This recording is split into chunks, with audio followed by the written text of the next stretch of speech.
Payg'ambarimiz sollallohu alayhi vasallam marhamat qildilar. Albatta sizlarning Robbingiz taborak va taolo hayy va karimdir.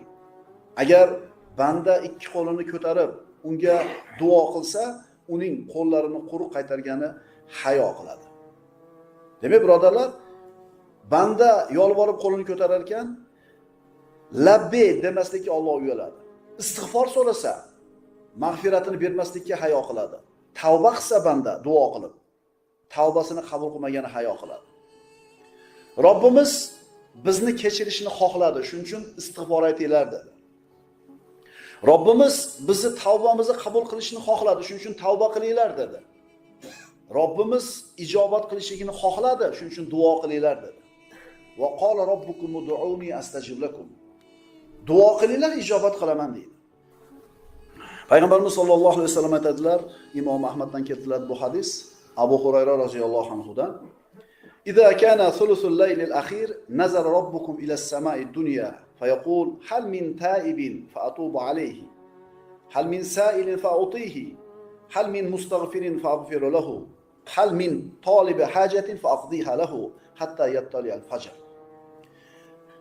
Tunning 3-qismi bo'lganida, har kecha tunning 3-qismi bo'lganida Robbimiz subhanahu va taolo dunyo osmoniga tushib kelib, tong otgunicha tavba qiluvchi bormi? Tavbasini qabul qiling. Istig'for so'raydigan bormi? Kechiring. Hojatini so'raydigan odam bormi? So'raganini beray deydi, tong otgunga qadar. Mana tunning 3-qismida turib banda shularni so'rar ekan, Alloh bermagani hayo qiladi. Endi Alloh taolo dunyo osmoniga tushishligi o'ziga loyiq bo'lgan, o'ziga munosib bo'lgan suratda uni kayfiyati qanaqa bo'lishligini bilmaymiz. Laysa kamithlihi shay'un va huwas samiyul basir. Inson bolasi mushkulaga kirib qoladi. Shubha, gumonlar orasida qolib ketadi.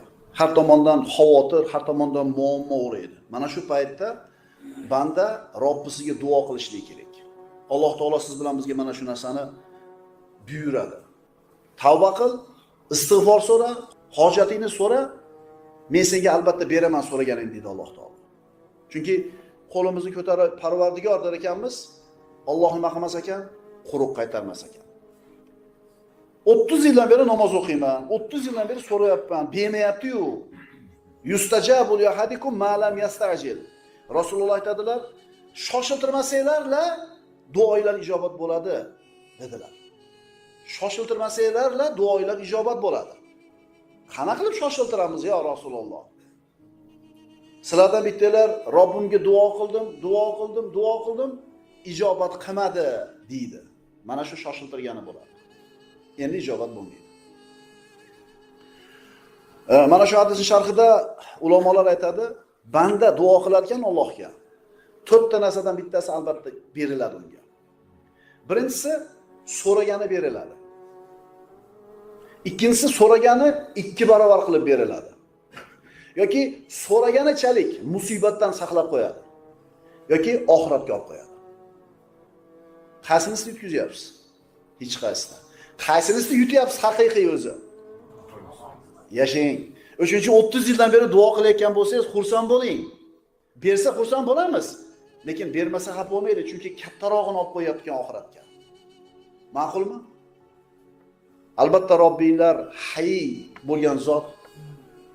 Banda qo'lini ko'tarib duo qilar ekan, uni ijobat qilmasdan quruq qaytargani uyaladi, hayo qiladi dedi Payg'ambarimiz sollallohu alayhi vasallam. Duodan nima qilmaylik ekan? To'xtab qolmaylik ekan. Hayo birodarlar iymondan bo'ladi. Ulug'lik Allohdan so'rashni chiroyli qilishlikda. Ya'ni nimani so'rash kerak? Uni rozi qiladigan narsani so'rash kerak. Siz bilan bizni unga yaqin qiladigan narsani so'rash kerak.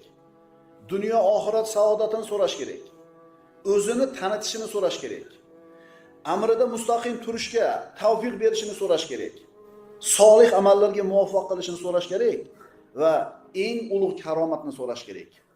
Ilmni so'rash kerak Alloh. Va qur robbi zidni ilma. Ayting, Parvardigor ilmimni ziyoda qilgin deb. Mana shu ziyoda qil degan kalima pulga nisbatan aytilmagan Qur'onda. Mansabga deb aytilmagan. Faqat ilm deganda ziyoda qil deb so'ragan. Ma'qulmi? Ilmni ziyoda qil deb so'raydi. Astagfirullah va allamaka ma lam takun ta'lam va kana fadlullohi alayka azima. Va siz bilmagan narsalarni sizga ta'lim berdi. Allohning sizga qilgan fazl va marhamati ulug' bo'ldi. Hamma so'raydigan bitta narsa bor. Nima u? Boylik, mol va dunyo. Musulmon ham so'raydi uni, kofir ham so'raydi. Ya'ni mana shu mol va dunyoni musulmonga ham beraveradi Alloh, kofirga ham beraveradi. Ammo mana shu mol va dunyo har doim ham bandani Allohga yaqin qilaveradimi? Yo'q, ba'zida uzoqlashtirib yuboradi. Haqiqiy mo'min nimani so'raydi unda? Ha, u ham mol va dunyoni so'raydi, harom emas. So'rashi o'zi ibodat, so'rashi ibodat. Haqiqiy mo'min odam iymonni so'raydi. Shukrni so'raydi. Rizoni so'raydi. Allohga bo'lgan muhabbatni so'raydi. Va mana shularning hammasini unga yo'lini o'rgatadigan ilmni so'raydi. Va qul robbi zidni ilma. Parvardigor, ilmimni ziyoda qilgin deb duo qiling deyapti. Ilm nima edi o'zi? Ilm voqelik haqida kelgan to'g'ri xabar. Ilm dedi, voqelik haqida kelgan to'g'ri xabar. Al-Hayy ma'nolaridan Alloh taolo hayo bilan sifatlangan. Demak, Alloh taolo bandasini qo'lini quruq qaytargani hayo qilar ekan. Astagfirullah. Valillahil asmaul husna fad'uhu biha. Alloh taoloning go'zal ismlari bordir. Bas uni o'sha ismlar ila chodlanglar, yod etinglar. Musulmon odam Robbisining go'zal ismlaridan o'ziga ulush nasiba olishligi kerak. Robbisini Al-Karim, sahiy zot ekanligini biladida, saxovat degan sifatni o'zida paydo qilishga harakat qiladi. Musulmon odam Robbisini Al-Hayy, hayoli zot ekanligini bildi va mana shu hayo degan sifatdan o'ziga ulush olishligi kerak. Hayo latif, go'zal xulq. U o'zini egasini qabih ishlarni qilishdan to'sib turadi. Behayo deb qo'yadi. Ya'ni qabih ishlarni qilishlikdan to'sadigan sifati yo'q odam, behayo. Har bir insonning tabiati, birodarlar, fitrati Alloh taoloning manhajiga muvofiq keladi, mos keladi, to'g'ri keladi. Fitrat. Fitrat nima? Insonning tabiati. Mana amri ma'ruf, nahy munkar degan so'zni bilasizlar. Amri ma'ruf va nahy munkarni bilasizlar. Amri ma'ruf yaxshilikka buyurish, nahy munkar yomonlikdan qaytarish. Ma'ruf yaxshilik, munkar yomonlik. Bilasizmi nimaga yaxshi ishlar ma'ruf deyiladi? Nima uchun yomon ishlar munkar deyiladi? Insonning tabiatiga uyg'un bo'lgan, tabiatiga mos tushadigan yaxshi amallar ma'ruf amallar deyiladi. Ma'ruf degani tanish degani. Munkar degani notanish degani. Endi insonning tabiatiga ters bo'ladigan ishlar bu munkar deyiladi. Ma'ruf tanish ishlar insonning tabiatiga mos tushadi, tanish ishlar. Endi gunoh ishlar bor, bular insonning tabiatiga tushmaydi. Nima deyiladi bu? Munkar. Masalan, yosh bolalar bir mushukni bolasini suvga tashlab qiynayapti. Haligini ko'rganda noto'g'ri deysiz.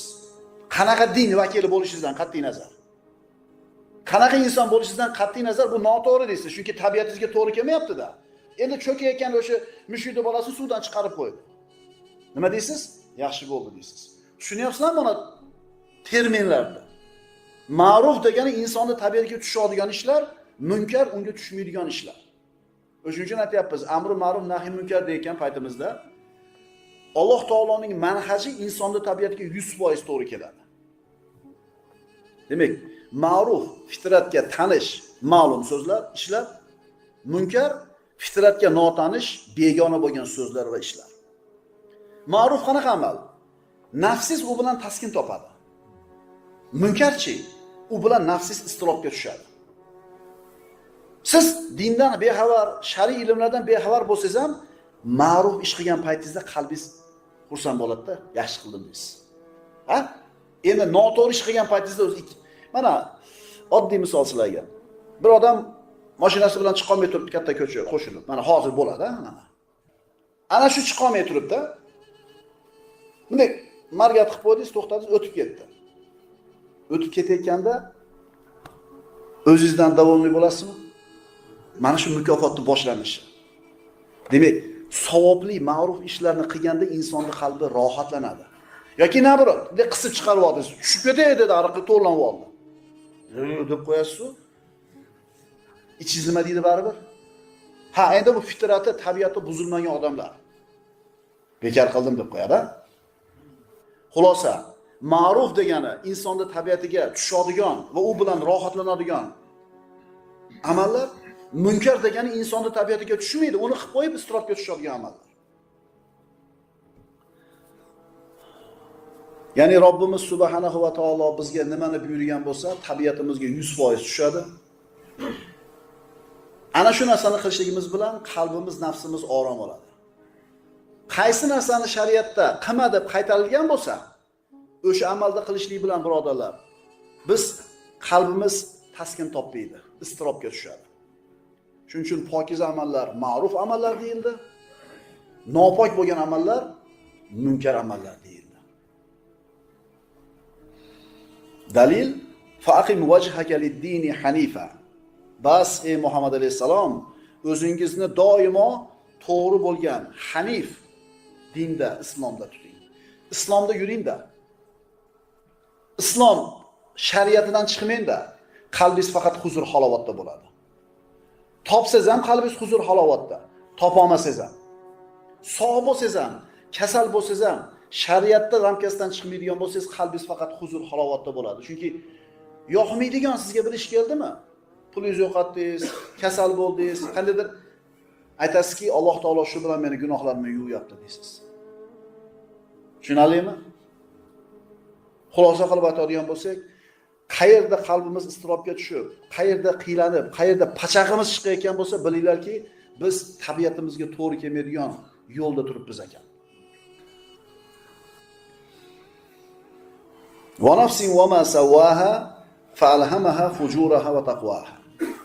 Jonga va uni raso qilib yaratib qo'ygan, unga fisq fujurini ham, taqvosini ham ilhom qilib qo'ygan, o'rgatib qo'ygan zotga qasam. Odam bolasi uni fitrati, nafsi, hozir aytdik, to'g'ri bilan noto'g'rini ajratadi. Agar tabiati aynimagan bo'lsa.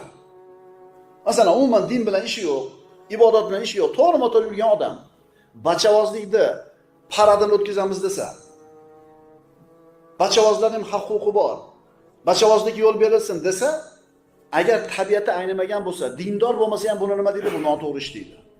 Qanday erkak aqlli qiladi deydi. Aqlga sig'maydi. Qanaqa ko'payadi inson agar bu narsaga ko'payib ketadigan bo'lsa?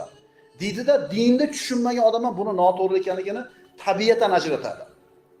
Yana bitta sharti bor, agar uni tabiati nima bo'lmagan bo'lsa, aynimagan bo'lsa.